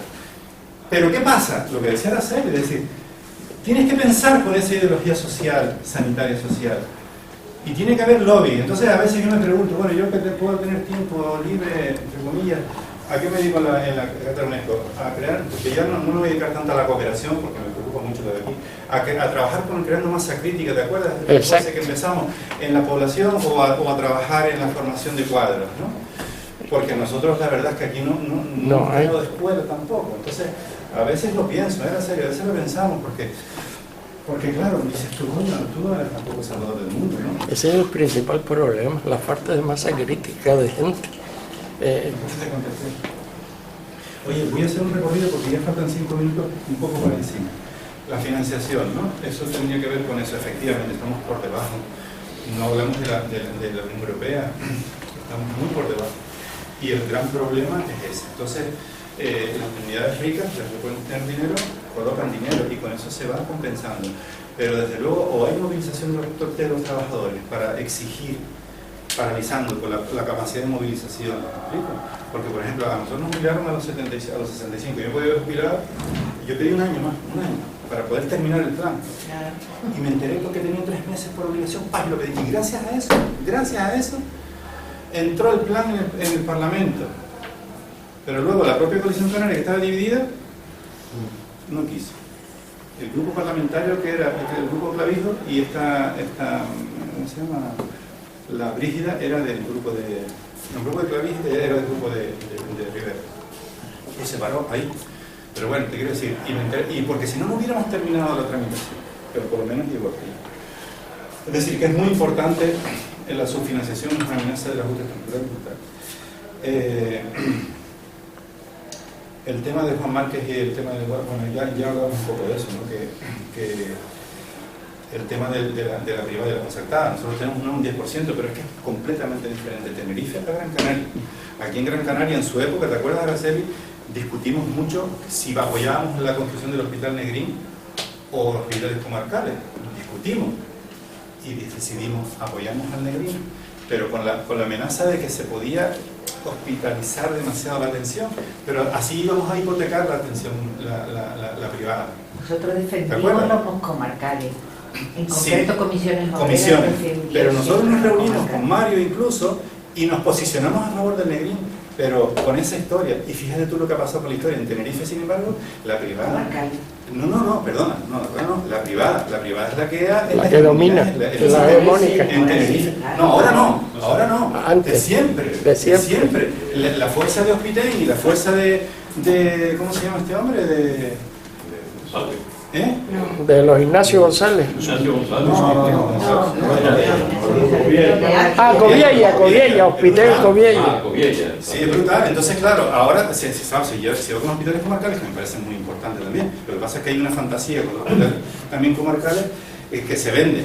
Y yo creo que nosotros, por ejemplo, yo hice un informe en su día para vecindario, para Santa Lucía, con la ubicación del Hospital Comarcal del Sur, ¿no? Entonces llegamos y hicimos un trabajo, yo creo que fue muy bueno y dijimos, vamos a ver, aquí no necesitamos un hospital comarcal realmente, aquí lo que necesitamos es un buen centro de especialidades con una servicio de urgencia súper potente, porque aquí hay 20.000 trabajadores todos los días, hay un montón de población turística y población residente, medimos las isocronas y todo el rollo. Digo, aquí, cuando tienes un problema, un accidente grave, la gente no te va a atender aquí en el hospital, te vas a Las Palmas. Un parto complicado, algún partito tal, pero los partos y tal, la seguridad que te da ahí. Y si tenemos un buen servicio de urgencia 24 horas, tienes un buen servicio de salud pública para todo el tema de la hostelería, todo el tema de la población, y atiendes bien a la gente trabajadora en salud laboral, podemos aguantar, vamos a potenciar esa primaria. Y entonces discutimos eso mucho y se paró el hospital en aquel momento, en el año 78, se paró, porque iban a colocar un hospital. Ahora, pues bueno, se hizo un hospital comarcal integrado dentro de esa estructura, pero bueno, perdón. ¿Salió el Hospital del Sur, José? ¿Qué? Salió el Hospital Privado del Sur. Con suelo público por 99 años. Cedido por la izquierda.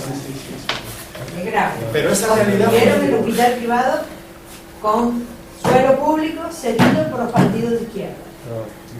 Pero más cama, lo que siempre estamos hablando. La pregunta es que Queríamos no más cama, bueno, le damos el terreno privado, o sea, público de todos nosotros, para una empresa privada. Claro, yo te digo una cosa también, yo desde luego lo que a mí me preocupa mucho es todo ese desarrollo, me preocupa mucho el desarrollo. No, sí. No, digo que me preocupa mucho porque el tema está en que si se va a reducir la pública, la inversión en lo público, la concertada está pasando, vienen los seguros, ¿qué es lo que dice el Partido Popular? Yo pago a la privada. Está subiendo. Joder, y la gente está necesitando eso. ¿Cómo nos movemos en esa? Es un tema jodido. Perdón. No. Pepe, yo quería terminar de contestar. Las unidades de gestión clínica. Sí. Es decir, que podía ser tanto público como privado, ¿lo podías comentar?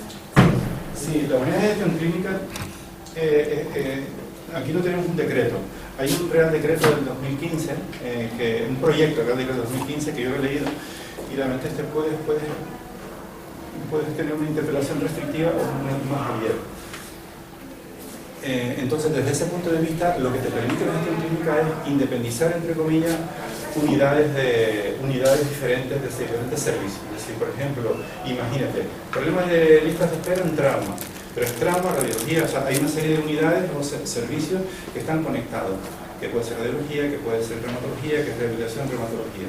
Entonces lo que hacemos es que integramos a todas esas estructuras en una sola, o incluso puede ser un equipo de atención primaria. Y entonces a esa estructura le das capacidad de cogestión, no solo autogestión, le puedes dar autogestión o cogestión, le puedes dar un presupuesto, le puedes decir que el centro de salud sea el que compre el servicio de oxígeno o que sea el que se encargue de la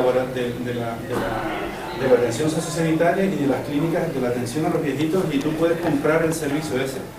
Pero puede ser que tú eso incompatibilices, por ejemplo, laboralmente, para tú incluso poder tener un beneficio en el propio equipo. Es decir, ese presupuesto, si tú economizas en el presupuesto, mejor para ti.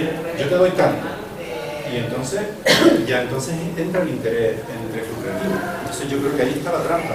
Pero yo estoy a favor de aumentar la cogestión, es decir, la cogestión, vinculando los intereses del grupo, del equipo, lo que nosotros queríamos en Tirajana. Esta señora que está aquí cuando estamos en Tirajana, no se lo digan a nadie, ¿no?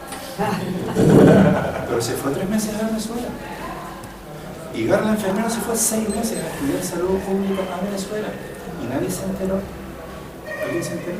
Te jodiste después porque luego no te reconocieron el año que tuviste ahí. Porque cuando fuimos a Tirajana,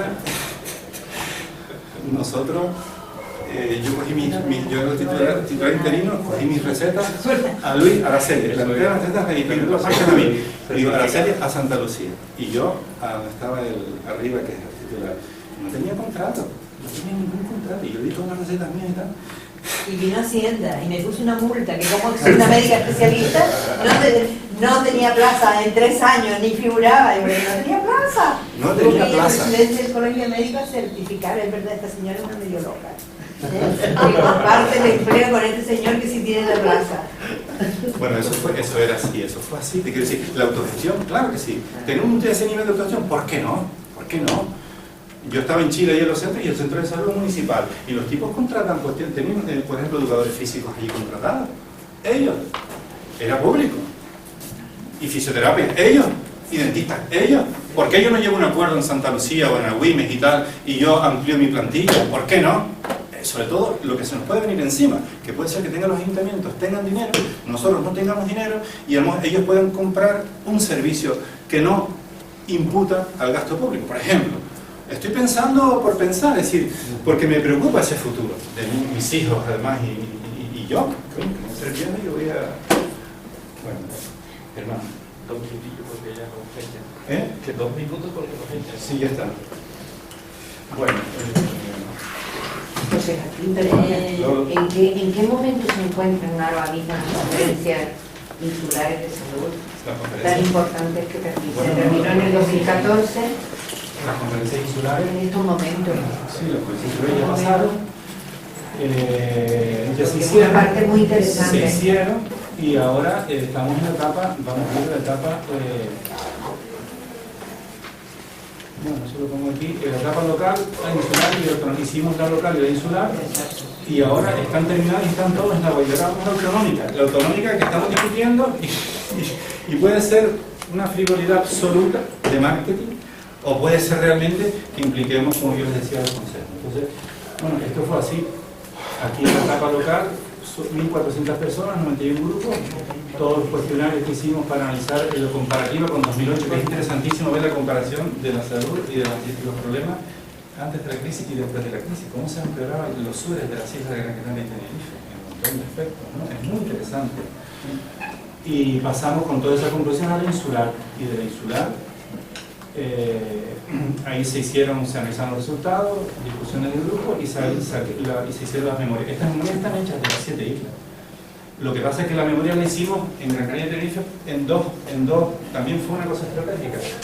Y tuvimos una discusión, ¿damos el resultado insular de los cuestionarios o por gerencia? Yo decidí hacerla por la gerencia. ¿Por qué? Porque quiero que el gerente del hospital vea lo que se percibe en su área de influencia, porque vamos a unir, la idea es integrar mucho más la relación de primaria y especializada, los centros de salud de tu área de influencia con los centros de salud del otro norte. Entonces por eso los separamos, para darle un mensaje a cada gerencia y a cada especialista, que el cardiólogo vea cuáles son sus centros de salud y los problemas que tienen por ahí en el ámbito de la cardiovascular, en el ámbito de la salud mental, pero intentando epidemiologizar la gestión del servicio correspondiente. Entonces eso tenía el método siempre.